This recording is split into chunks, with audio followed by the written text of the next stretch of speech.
দর্শক, যেমনটি বলছিলাম, সুনামগঞ্জ এলাকার বেশিরভাগ শহর তলিয়ে গেছে পানিতে। এ ব্যাপারে বিস্তারিত তথ্য জানাতে সুনামগঞ্জ থেকে যুক্ত হচ্ছেন সহকর্মী মেহেদী হাসান।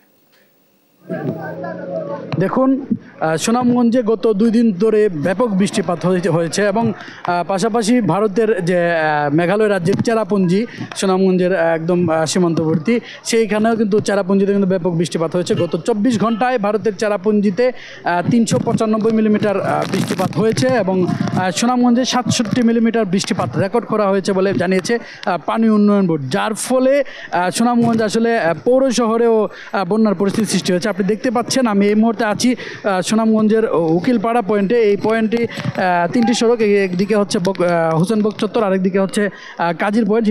যে 3টি সড়ক আছে সেই সবগুলো সড়কই কিন্তু পানিতে তলিয়ে গেছে এবং শুধু উকিলপাড়া পয়েন্ট না, পৌর শহরের প্রায় সবগুলো সড়কই আসলে পানিতে নিমজ্জিত আছে। বড়পাড়া, সাহেববাড়ি ঘাট, উত্তর আরপিনগর, মধ্য আরপিনগর, পশ্চিম বাজার, মধ্যবাজার সহ মরাটিলা, শান্তিবাগ যেগুলো সড়কগুলো আছে সেই সড়কগুলো কিন্তু পানিতে নিমজ্জিত আছে এবং আমরা ইতিমধ্যে খবর পেয়েছি মানুষের বাড়ি ঘরে পানি প্রবেশ করছে। আপনি দেখতে পাচ্ছেন এখনও অনেক মানুষজন আসলে বাড়ি থেকে একজন নিরাপদ আশ্রয়স্থল খোঁজার জন্য বের হয়েছেন এবং আমরা কথা বলেছিলাম পানি উন্নয়ন বোর্ডের নির্বাহী প্রকৌশলীর সাথে। তিনি আমাদেরকে জানিয়েছেন সুনামগঞ্জে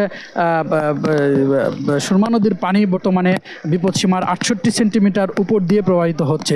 আপনাকে আরেকটি বিষয় জানিয়ে রাখি, এই বন্যার পরিস্থিতির মধ্যেই কিন্তু আবহাওয়া অধিদপ্তর একটি খারাপ খবর আমাদেরকে জানিয়েছে। আগামী 72 ঘন্টা বৃষ্টিপাতের একটি সম্ভাবনা তারা দেখছেন এবং তারা আমাদেরকে জানিয়েছেন আরও 72 ঘন্টা ভারী থেকে অতি ভারী বৃষ্টিপাত হতে পারে, যার ফলে বন্যার পরিস্থিতির আরও অবনতি হতে পারে বলে তারা বলছেন।